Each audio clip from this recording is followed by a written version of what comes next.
وہ تھوڑی سی بھی بدتمیزی کر دے گا، تھوڑی سی بھی، تو اس کو آپ سارا دن بھی مارتے رہیں، رولتے رہیں، کچھ نہیں جائے گا، لیکن آپ کی عزت کو فرق پڑے گا۔ اللہ نے شیطان کو دلیل اخرج انک انت من الصاغرین، نکل جا، تیرے لیے اللہ کی بارگاہ میں جگہ ہی کوئی نہیں، دلیل دیا ہی کوئی، دو ٹک بتا دیا۔ اللہ تعالیٰ کمینی ذات کو کبھی اپنا مد مقابل ٹھہراتا نہیں۔ اب یہودیوں اور عیسائیوں نے کہا ہم اللہ کے پیارے اس کے بیٹے ہیں، اب اللہ نے تو قرآن پاک میں وعدہ کر دیا لم یلد ولم یولد، نہ وہ جنا گیا ہے اور نہ کسی کو اس نے جنا ہے۔ تو جب کوئی اللہ کو جنتا نہیں ہے اور نہ کوئی اللہ کسی کا جنا گیا ہے اور نہ اس نے کسی کو جنم دیا، تو اللہ کا بیٹا کیسے بھی ہو سکتا ہے؟ بات ختم۔ دوسروں نے کہا ہم اللہ کے پیارے ہیں، چونکہ اللہ نے بنی اسرائیل کی فضیلت بیان کی ہے، اور اگر یہودیوں میں کوئی جنت میں جہنم میں گیا بھی تو وہ صرف وہ 40 دن جائے گا جو موسیٰ علیہ السلام کی عدم موجودگی کے اندر ہم نے بچڑے کی پوجا کی تھی، تو لہٰذا ہم اللہ کے پیارے ہیں، بیٹے ہیں۔ تو اللہ تعالیٰ نے دلیل نہیں دی، اللہ نے ان کو دلیل نہیں دی، کہا قل، محبوب تو انہیں بتا دے، ان کنتم تحبون اللہ، اور اللہ کی محبت کا دعویٰ کرنے والوں، تمہیں اللہ سے محبت ہے، یہ تمہارا دعویٰ ہے، نحن ابناء اللہ، تم نے کہا ہم اللہ سے پیارے ہیں، اللہ سے محبت کرتے ہیں۔ اگر تمہیں اللہ سے محبت ہے، اے محبوب میں نہیں کہتا، تو بتا انہیں پتہ چل جائے کہ جس کی زبان سے اللہ بات کرواتا ہے اسی کی بات تو خدا کی بات ہے۔ محبت اللہ کی ہے، انہوں نے دعویٰ اللہ کی محبت کا کیا، سونے محمد کی محبت کا نہیں، اللہ کی محبت کا دعویٰ کیا، کہا سونیا بات میری محبت کی ہے، جواب تو دے۔ کچھ موقعوں کے اندر اللہ اپنی بات ہو تو جواب اپنے محبوب سے دلاتا ہے، جس طرح ابو لہب نے جس دن حضور نے اکٹھا کر کے اعلان نبوت کیا، اس نے کہا، جب حضور نے ایک خدا کی طرف اشارہ کیا تو ابو لہب سکا چچا تھا، سب سے پہلے آگے بول کے کہتا تبًا لک یا محمد الہذا جماعتنا سائر اليوم، معاذ اللہ تیرا ہاتھ ٹوٹ جائے جس سے تو نے اللہ کی توحید کا اشارہ کیا، ہمیں سارا دن اس لیے جمع کیا تھا۔ اس نے کہا حضور کو کہ تیرا ہاتھ ٹوٹ جائے، اللہ تعالیٰ نے کہا سونیا تیری صداقت کی گواہی تو پہلے ہی دے رہے تھے، بات اب تیری نہیں رہی، جب تو نے اشارہ میری طرف کیا تو انہوں نے کہا کہ تیرا ہاتھ ٹوٹ جائے، اب تو جواب نہ دے، جواب میں دوں گا، اور ایسا جواب دوں گا قیامت تک اس کے منہ پہ تازیانہ بن کے برستا رہے گا، کہا تبت یدا ابی لہب وتب، او ظالم تیرے دونوں ہی ہاتھ ٹوٹ جائیں۔ یہاں بھی کہا سونیا بات دعویٰ میری محبت کا ہے، انہوں نے کہا ہمیں اللہ سے محبت ہے، کل تو انہیں بتا ان کنتم تحبون اللہ، اگر واقعی تمہیں اللہ سے محبت ہے فاتبعونی، آؤ محمد کی پیروی کر لو، جب میری پیروی کرو گے تو پھر تمہیں محبت کرنے کی ضرورت نہیں رہے گی، یحببکم اللہ، پھر اللہ خود ہی تم سے محبت کرنے لگ جائے گا، یغفر لکم ذنوبکم، تمہارے گناہ بھی بخش دے گا جو اب تک تم کرتے رہے، کیونکہ وہ بخشنہار ہے۔ اب یہاں یہ قرآن کی آیت بتاتی ہے کہ اللہ کی محبت کا جو دعویٰ ہے وہ اتباع رسول کے بغیر مکمل نہیں ہوتا۔ ہم ساری زندگی نعرے لگاتے ہیں اللہ کے پیارے ہیں، اللہ سے محبت کرتے ہیں، جب تک رسول اللہ کی پیروی نہیں کریں گے تب تک دعویٰ محبت الہی سچا نہیں ہوگا۔ تو مسلمان ہو یا غیر مسلم، جو بھی اللہ کی محبت کا مدعی ہے اسے رسول اللہ کی پیروی کرنا پڑے گی۔ رسول اللہ صلی اللہ علیہ وسلم کی اتباع وہ چراغ ہے کہ جو انسان کے ظاہر کو بھی روشن کرتا ہے، انسان کے باطن کو بھی روشن کر دیتا ہے۔ اور صحابہ کی زندگی کا سب سے بڑا حسن یہ تھا، انہوں نے جو نام کمایا ہے، جو عزت کمائی ہے، جو وقار کمایا ہے، آج 14 صدیاں بیت گئی ہیں، آج بھی وہ بلال جو مکے کی گلیوں میں چلتا تھا تو جنت، جب وہ قدموں کی آہٹ جنت تک جاتی تھی، آج بھی جب اس بلال کا نام آتا ہے ہماری آنکھیں ادب سے جھک جاتی ہیں۔ یہ کمال کیسے ملا؟ محمد عربی کی اتباع سے ملا تھا۔ صحابہ کی زندگی کا حسن یہ تھا، وہ کوئی بھی عمل، یہ بات توجہ سے سنیں، کوئی بھی عمل اس لیے کرتے تھے اس کو اللہ کے رسول نے کیا ہے، اور اسی طرح کرتے تھے جس طرح اس کو اللہ کے رسول نے کیا۔ یہی اتباع ہے کہ کوئی بھی عمل اس انداز سے کیا جائے کہ یہ اللہ کے رسول نے کیا ہے، چونکہ نبی پاک صلی اللہ علیہ وسلم کے آنے پر نبوت کا دروازہ بند ہو گیا، اور قرآن پاک کے آنے پر آسمانی کتابوں کا بھی سلسلہ بند ہو گیا۔ اب جب کتاب نازل ہو چکی قرآن پاک تو پچھلی شریعتوں کی ضرورت ہے جب نبی پاک تشریف لا چکے، چونکہ قرآن پچھلی ساری کتابوں کی تصدیق کرنے والی ہے، نبی پاک صلی اللہ علیہ وسلم تمام نبیوں کی گواہی دینے والے، جب سب نبیوں کی گواہی دینے والے نبی نہیں امام الانبیاء تشریف لے آئے، کتاب قرآن پاک کتابوں کی امام ہے، نبی پاک نبیوں کے امام ہے، تو جب یہ آ جائیں تو پھر نہ پچھلی شریعت کی اور نہ پھر پچھلی کتابوں کو پڑھنے کی، اور یہ بات میں صرف اپنے جوش خطابت سے نہیں کہہ رہا، علماء جلوہ گر حضرت جابر رضی اللہ تعالیٰ عنہ روایت کرتے ہیں کہ آقا کریم صلی اللہ علیہ وسلم کی بارگاہ میں حضرت عمر فاروق رضی اللہ تعالیٰ عنہ تورات کا ایک نسخہ لے کر آئے اور عرض کی کہ حضور یہ تورات آپ کے سامنے ہے، یہ اللہ کا کلام ہے۔ رسالت مآب صلی اللہ علیہ وسلم خاموش ہو گئے، حضور نے رخ انور پھیر لیا، رسالت مآب صلی اللہ علیہ وسلم کے چہرے پہ ناگواری کے آثار نظر آئے، تو جناب ابو بکر صدیق رضی اللہ تعالیٰ عنہ نے بڑے تلخ لہجے اور بڑے سخت الفاظ سے کہا، عمر گم کرنے والی تجھے گم پائیں، تجھے نظر نہیں آتا رسول اللہ صلی اللہ علیہ وسلم کا چہرہ بدل گیا ہے؟ حضرت عمر فاروق نے یوں دیکھا تو حضور صلی اللہ علیہ وسلم کا چہرہ سرخ تھا، جلدی جلدی ان گھٹنوں پہ کھڑے ہو گئے، ہاتھ باندھ کے کہا اعوذ باللہ من غضب اللہ و غضب رسولہ، رضینا باللہ ربا و بالاسلام دینا و بمحمد نبیا۔ حضور میں اللہ اور اس کے رسول کے غضب سے پناہ مانگتا ہوں، غصے سے پناہ مانگتا ہوں، ہم اللہ کے رب ہونے، اسلام کے دین ہونے اور محمد کے نبی ہونے پہ راضی ہیں، مجھے معاف کر دیں۔ ابھی حضرت عمر فاروق نے کہا، حضور نے کیا کہا، ذرا ان لفظوں کو اپنے دل کی تختی پہ لکھیں۔ نبی پاک صلی اللہ علیہ وسلم نے فرمایا والذی نفس محمد بیدہ لو بدا لکم موسیٰ فاتبعتموہ وترکتمونی لضللتم عن سواء السبیل، مجھے اس رب کی قسم ہے جس کے قبضہ قدرت میں محمد کی جان ہے، اگر موسیٰ علیہ السلام دوبارہ پیدا ہو کے آ جائیں، مجھے چھوڑ کے تم ان کی پیروی کرو گے، محمد قسم اٹھا کے کہتا ہے ہدایت سے بھٹک جاؤ گے۔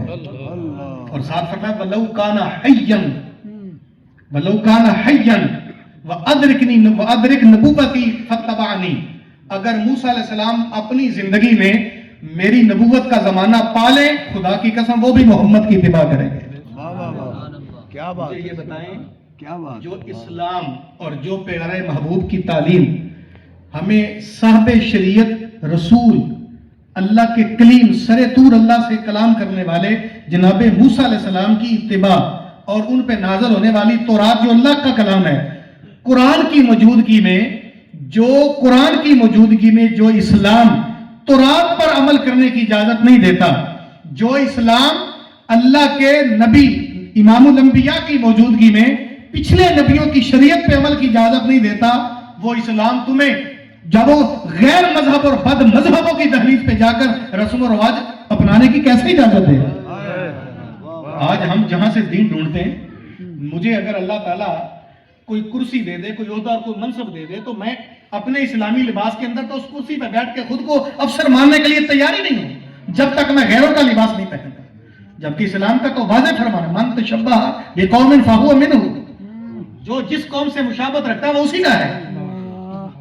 اور رابعہ بصریہ نے تو اس سے بھی آگے کر دی، وہ کہتی ہے کہ لو کانا حبو کا صادقا لعطاعتہ ان المحب لمن یحب مطیع، جو اگر تو محبت میں صادق ہوتا ہے، یہ جو تو محبت کرتا ہے نا، رابعہ بصریہ کہتی ہے لو کانا حبو کا صادقا لعطاعتہ، اگر تیری محبت صادق ہوتی تو تو اطاعت کرتا، کیونکہ اصول دیا ان المحب لمن یحب مطیع۔ میں اس کا ترجمہ پنجابی میں کروں، جو کسی دا عاشق ہوندا اسے دی گل کرتا تے سو مکر بہانے کر کے او دے مرنے مردا۔ ہم رسول اللہ کے نعرے لگاتے ہیں، غلامی رسول میں موت نہیں کرتے۔ کیا بات، ہمارا دعویٰ ہے، یہ نعرہ نہیں ہے، دعویٰ ہے، علماء بیٹھے ہیں، ہمارا دعویٰ ہے غلامی رسول میں، ہمارا دعویٰ ہے ہونا عشق مصطفیٰ تو زندگی، یہ دعویٰ ہے بھائی۔ کیا دلیل ہے ہمارے پاس؟ جو بندہ کہے کہ غلامی رسول میں موت قبول ہے، اسے بندہ پوچھے تجھے محمد عربی کی غلامی میں نماز تو قبول ہے نہیں، چہرے پہ داڑھی تو قبول ہے نہیں، سر پہ امامہ تو قبول ہے نہیں، محمدی جامہ تو قبول ہے نہیں، تجھے صرف قبول ہے تو موت ہی قبول ہے؟ کیسی موت قبول کی تو نے؟ اور تو نے دعویٰ کیا کہ اگر عشق محمد نہ ہو تو زندگی فضول ہے۔ ذرا اپنے سر سے پاؤں تک اپنا انداز دیکھنا، تیرا کیا کیا جو رسول اللہ کی غلامی کی ترجمانی نہیں کرتا۔ صحابہ فرماتے ہیں ہم حضور کے ساتھ نماز فجر پڑھ کے سیر کو نکلے مدینہ پاک کی سرزمین پہ، تو نبی پاک صلی اللہ علیہ وسلم نے ایک گنبد نما اس طرح کا مکان بنا دیکھا جو بادشاہوں کے مکان کی غمازی اور ترجمانی کرتا تھا. تو حضور کو کوئی خاص پسند نہ، پوچھا کہ صحابہ یہ مکان کس کا ہے؟ تو صحابہ نے عرض کی فلاں انصاری صحابی کا ہے. اس کے بعد حضور نہیں بولے، یہ حدیث کے لفظ ہیں. صحابہ فرماتے حضور خاموش ہو گئے.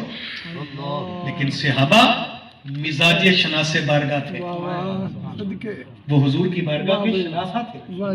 وہ چہرے کے آثار سے سمجھ گئے لگتا ہے یہ رسول اللہ کو پسند نہیں ہے. چہرے کے آثار سے یہ ہوتا ہے کمال کہ کسی بندے کی زبان کھلنے سے پہلے اس کی بات کو سمجھ جائیں. ہم لوگ تو ہمارے رویے اتنے غلط ہو گئے ہیں. حضرت مولا کائنات مولا علی کرم اللہ وجہہ الکریم فرماتے ہیں جو بندہ، اور یہ قول سننے والا، جو بندہ تیرے چہرے کے تیور سے تیری ضرورت نہیں بانپتا اس کو کبھی سوال نہ کر.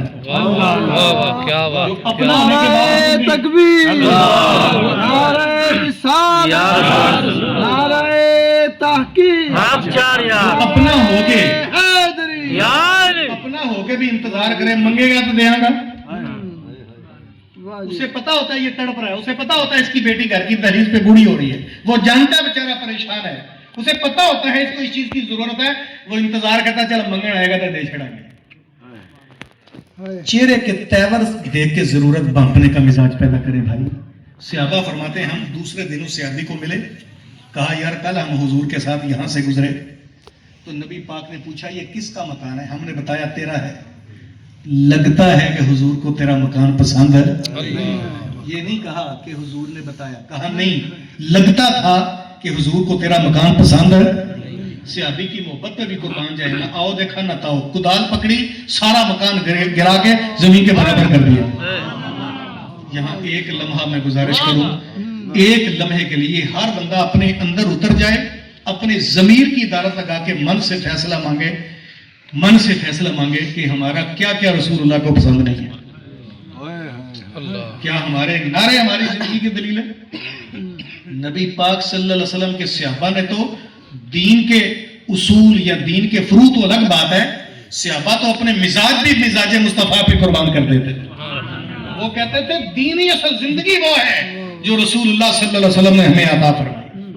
یہ جو ہم نے آج کل لبادہ اڑا کے اپنی زندگی خود بنائی ہے نا، کہ اپنے اصول خود ہی وضع کر لیا ہم نے، خود ساختہ سٹیٹس بنا لیا ہم نے کہ ایسے کروں گا تو ایسے زندگی بنے گی، ایسے کروں گا عزت بڑھے گی. عزت اسی کی بڑھے گی جو مصطفیٰ کے قدموں پہ جائے گا. عزت اسے ہی ملے گی، مقام اسے ہی ملے گا جو رسول اللہ کی زندگی کو اپنائے گا.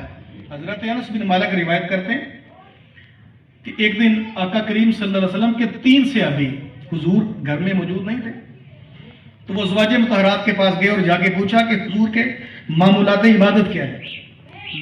ازواج مطہرات نے بتایا کہ نبی پاک صلی اللہ علیہ وسلم کے معمولات عبادت یہ ہیں جو ہمارے سامنے. دن کو حضور یہ نمازیں پڑھتے ہیں اور رات کو حضور اس طرح جو کچھ بھی معمولات تھے وہ بتائیں. تو صحابہ کے دل میں بات آئی کہ جو حضور پچھلی قوموں کا تذکرہ کرتے ہیں کہ 1000 سال اس کی زندگی تھی، اتنے 100 سال اس کی تھی، اس حوالے سے تو حضور کی یہ عبادت کے جو معمولات ہیں یہ بڑے تھوڑے ہیں. لیکن یہ بات زبان سے کہنا مشکل تھا کہ حضور کے معمولات تھوڑے ہیں. یہ بات زبان سے کہنا مشکل تھا، صحابہ کی محبت تھی. تو انہوں نے پھر کیا کہا؟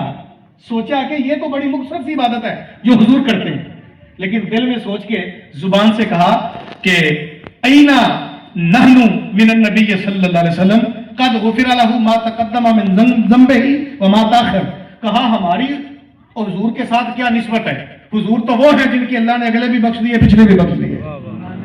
لہذا حضور تھوڑی بھی کریں گے تو کوئی مسئلہ نہیں، ہمیں عبادت زیادہ کرنا پڑے گی.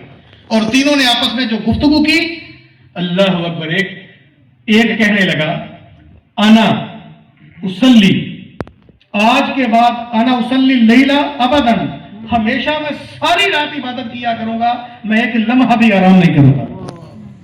دوسرے نے کہا انا اصوم ولا افطر، میں ہمیشہ روزہ رکھوں گا، کبھی میں افطار نہیں کروں گا، کبھی روزے میں ناغا نہیں کروں گا. تیسرا بولا کہ میں ہمیشہ الگ رہا کروں گا عورتوں سے، لا اتزوج النساء، میں کبھی عورتوں کے قریب بھی نہیں جاؤں گا. یہ انہوں نے آپس میں ہی ایک سٹیٹس بنا لیا کہ شاید مطلب عورتوں سے الگ رہنا یا ساری رات عبادت کرنا یا ہمیشہ ساری زندگی روزہ رکھنا، یہ کوئی زیادہ عبادت ہے؟ نبی پاک تشریف لائے اور حضور کو بتایا گیا کہ ہم نے آپ کے معمولات عبادت بتائے، تو انہوں نے آپس میں یہ گفتگو کی۔ حضور صلی اللہ علیہ وسلم نے پہلے پوچھا کہ بتاؤ کیا آپ نے اس طرح کہا ہے؟ انہوں نے اقرار کیا حضور ہاں ہم نے کہا ہے۔ تو ذرا حضور کے لفظ سنیے، اللہ کے محبوب ہما الا واللہ انی لاخشاکم للہ واتقاکم لہ، اللہ کی قسم میں تم میں سے ہر بندے سے زیادہ اللہ سے ڈرتا بھی ہوں اور تم میں سے ہر بندے سے زیادہ متقی بھی ہوں۔ ایک تو میں تم میں سے زیادہ اللہ سے ڈرتا بھی ہوں، دوسرا میں تم میں سے زیادہ پرہیزگار بھی ہوں۔ سنو، حضور نے فرمایا انا اصلی و اقدر، میں نماز بھی پڑھتا ہوں، محمد آرام بھی کرتا ہوں۔ انا اصوم و افطر، میں روزہ بھی رکھتا ہوں، میں درمیان میں وقفہ بھی کرتا ہوں۔ انا اتزوج النساء، میں عورتوں سے نکاح بھی کر چکا ہوں۔ فمن راغب عن سنتی فلیس منی، سن لو میں نماز کے ساتھ آرام بھی کرتا ہوں، سنو میں روزے کے ساتھ وقفہ بھی کرتا ہوں، سنو میں الگ تھلگ زندگی نہیں گزارتا، میں نے عورتوں سے نکاح بھی کیا ہے۔ ساری باتیں بیان کر کے کہا جس نے میری سنت سے منہ موڑا وہ میرے سے ہے ہی نہیں۔ اگر عورتوں سے الگ رہ کے زندگی گزارنی ہوتی، خاندان چھوڑ کے الگ تھلگ جب وہ حجرہ بنانے سے زندگی کامیاب ہونی ہوتی، تو حضور یہ کیوں بتاتے کہ ماں کے قدموں تلے جنت ہے؟ حضور کیوں کہتے کہ باپ جنت کا دروازہ ہے؟ میرے کریم آقا کیوں بتاتے کہ بیٹی اللہ کی رحمت ہے، بہن تیرے گھر کی چار دیواری کی غیرت اور بیوی تیرے ایمان کی محافظہ ہے؟ اور کیوں حضور بتاتے کہ بھائی تیرے بازو کی طاقت ہے؟ اور یہی دین کا پیغام تھا جو میاں محمد بخش نے دیا تھا کہ بھائی بھائیاں دے دردی ہوندے تے بھائی بھائیاں دیاں باواں، پیو سرے دا تاج محمد ماواں ٹھنڈیاں چھواں۔ یہ دین تھا جو حضور نے دیا، ہم نے پتہ نہیں کیا دین بنا لیا۔ رشتوں کو نبھائیں اور آقا کریم صلی اللہ علیہ وسلم کی پیروی کریں۔ میں مختصر کر دوں، ہر وہ عمل جو صحابہ فرماتے ہیں، جو عمل حضور کرتے تھے ہم وہی کرتے تھے، اور جس طرح حضور کرتے تھے ہم اسی طرح کرتے تھے۔ مولا کائنات مولا علی کرم اللہ وجہہ الکریم ایک دن نماز سے پہلے وضو کر کے تو موزے پہ مسح کر رہے تھے۔ ذرا انداز دیکھیے صحابہ کا، اور ہم کہاں کھڑے۔ میں نے پچھلے دن ایک جملہ پڑھا، مجھے بڑا ہی لطف آیا اور کئی دن میں اس پہ غور کرتا رہا۔ وہ کسی نے لکھا تھا کہ صحابہ کوئی عمل اس لیے کرتے تھے یہ سنت ہے، صحابہ کوئی عمل بھی اس لیے کرتے تھے کہ یہ ہم اس لیے چھوڑ دیتے ہیں یہ تو سنت فرض ہوئی نہیں۔ ہمارے اور ان کے درمیان جو بنیادی فرق ہے وہ کوئی عمل کرتے ہی اس لیے تھے کہ یہ سنت ہے، اور ہم کیا کرتے یہ تو سنت ہے۔ اب سنیے، مولا کائنات مولا علی کرم اللہ وجہہ الکریم موزے پہ مسح کر رہے تھے۔ طریقہ تو آپ کو ہوتا ہے کہ جب بندہ سارا وضو کر لے اور پاؤں دھونے کا وقت آئے تو ہاتھ پانی سے تر کر کے انگلیوں سے ٹخنے تک کھینچ لے تو موزے پہ مسح ہو جائے گا۔ ایسا ہی آپ نے کیا۔ قریب بیٹھا کہ بڑا دانشور کہنے لگا علی عجیب بات ہے، موزہ گندا تو نیچے سے ہوتا ہے تم اوپر سے صاف کر رہے ہو؟ مولا علی مسکرا کے کہتے ہیں گندا نیچے سے ہے یا اوپر سے، مجھے اس سے غرض نہیں ہے، نبی پاک نے اوپر سے کیا تھا مسح، علی بھی اوپر سے ہی کرے گا۔ حضرت عثمان غنی اپنے دور حکومت میں کسی غزوے پہ جا رہے تھے، کسی مہم پہ، تو ایک جگہ آئی جہاں ایک خوبصورت درخت تھا کافی بلند، تو اس کے قریب پہنچ کے قافلے کو رکنے کا اشارہ کیا، قافلہ رک گئے تو غلام سے کہا مجھے وضو کراؤ، وضو کرایا، خاموش رہے۔ اس کے بعد چلو پر پانی لیا، آسمان کی طرف پھینک کر مسکرا پڑے۔ غلام کہتا ہے امیر المومنین رکنے کا موقع نہیں تھا، آپ رکے میں چپ رہا، وضو کا کوئی موقع نہیں تھا، آپ نے وضو کیا میں خاموش رہا۔ اور اس سے اچنبے والی بات یہ ہے کہ آپ نے پانی اوپر پھینکا اور مسکرائے، یہ عمل نہ ہوتا تو میں سوال نہ کرتا ماجرا کیا ہے۔ مسکرا کے عثمان غنی فرماتے ہیں ماجرے کا مجھے بھی نہیں پتا، ایک وقت تھا حضور کے ساتھ ہم گزر رہے تھے، یہی مقام تھا، اسی درخت نیچے حضور نے ہمیں قافلے کو روک لیا، ہم رک گئے، حضور نیچے اترے، وضو کیا اور یوں آسمان کی طرف چلو میں پانی پھینکا، مسکرائے، میں تو صرف فرض محبت ادا کر رہا۔ جنہوں نے اپنی ادائیں سونے محمد کی اداؤں پہ قربان کر دی، انہوں نے دین کتنا ڈاٹا قبول کیا ہوگا۔ ہمارے تو پلے کچھ نہیں، تو نعرے مارتے ہیں۔ کبھی ہم رسول اللہ صلی اللہ علیہ وسلم کے دین کو ایز اے کردار اپنائیں نا تو پوری دنیا کے اندر مسلمان جیسی قوم ہی کوئی نہیں۔ کیا بات اس وقت سہولتیں نہیں تھیں، جب انہوں نے دین پھیلایا تھا تو پوری دنیا کے اندر عمر بن خطاب رضی اللہ تعالی عنہ جب روم کا سفیر آیا تو وہ آپ زمین پہ سو رہے تھے، اینٹ کا سرہانہ بنا کے اس نے پوچھا عمر اتنا بڑا لیڈر اتنا بڑا اور تجھے زمین پہ کیسے نیند آ گئی ہے؟ اللہ اکبر. عمر نے کہا کہ میں لوگوں پہ عدل کرتا ہوں. اس کی زبان سے نکلا عمر تیرا عدل ہے کہ جس نے ننگی زمین پہ بھی تجھے آرام کی نیند سے نوازا، ہمارے حکمرانوں کا ظلم ہے جو ان کو پھول کی پتیوں پہ بھی سونے نہیں دیتا. ہم کہاں کھڑے ہیں؟ ہمیں رسول اللہ صلی اللہ علیہ وسلم کی شریعت کو اپنانا پڑے گا، اور اگر ہم نے حضور کا دین نہ اپنایا، یہ بات یاد رکھیں، کچھ باتیں تلخ ضرور ہوتی ہیں لیکن حقیقت پہ مبنی ہوتی ہیں.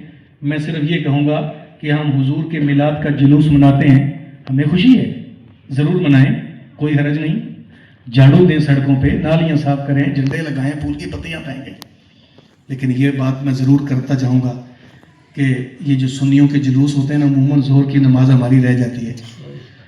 جو نماز کعبے کے طواف کو روک دیتی ہے وہ سنیوں کا جلوس کیوں نہیں روکتی؟ رسول اللہ صلی اللہ علیہ وسلم کی اتباع یہ ہے کہ حضور نے سب سے اول نماز کا حکم دیا، اس پہ ہم عمل کریں. میں معافی چاہوں گا فتویٰ نہ لگانا، ہم دین سننے کے لیے آتے ہیں تو مولوی صاحب کو اعلان کرنا پڑتا ہے، حضرات علامہ صاحب تشریف لے آئے ہیں لہذا تم بھی جلدی جلدی آ جاؤ. اور جن لوگوں کو نماز کھینچ کے یہاں پہ نہیں لائی وہ مولوی صاحب کی تقریر سے کیا حاصل کریں گے؟ دین کو اپنانے سے آپ کچھ ہوگا. اپنے کردار میں دین کو داخل کریں، اپنے کردار میں رسول اللہ صلی اللہ علیہ وسلم کی شریعت اتباع اور اطاعت پیدا کریں تو پھر دنیا کی کوئی طاقت ہمیں زیر نہیں کر سکتی. جو دکھ ہم انگریز کے ملک میں جا کر یا انگریز کا قانون اپنا کر یا ان کا سا لباس پہن کے یا ان کی سی شکل بنا کے پیدا کرنا چاہتے ہیں وہ سکون نہیں ملے گا. قرآن نے دو ٹوک فیصلہ کیا، سکون ہے تو اللہ کی یاد میں ہے. اگر زندگی میں اعزاز، بلندی، بڑھوتری ہے تو وہ سونے محمد کی غلامی میں ہے. اس کے بغیر جو کہ دیکھو کتنا سادہ سا جملہ ہے، الصلاۃ عماد الدین، نماز دین کا، الصلاۃ معراج نماز مومن کی کیا ہے؟ معراج سیڑھی کو کہتے ہیں، زینہ عروج. تو جو نماز ہمیں بلند کرے گی وہ تو پڑھتے ہی نہیں. ہمیں کیا ٹائی بلند کرے گی؟ ہمیں کیا بینک کی کرسی بلند کرے گی؟ ہمیں نہیں. ہمیں بلند کرے گی تو محمد عربی کی غلامی کرے گی. جس غلامی نے بلال کو زمین سے اٹھا کے اور جس سریا تک پہنچا دیا تھا وہ آپ لوگوں کو بھی اور مجھے بھی عزت دے گا. لیکن شرط یہ ہے کہ ہم محمد کی غلامی کو قبول کریں. اللہ کی پاک بارگاہ میں میری دعا ہے کہ باری تعالیٰ اگر میری زبان سے یہ چند بے ترتیب سے جملے نکلے ہیں، اگر ان لوگوں کی سمجھ آ گئے ہیں، اللہ میرے جملوں میں اثر ڈال کے دلوں میں اتار دے اور ہم سب کو عمل کی راہیں عطا فرمائے.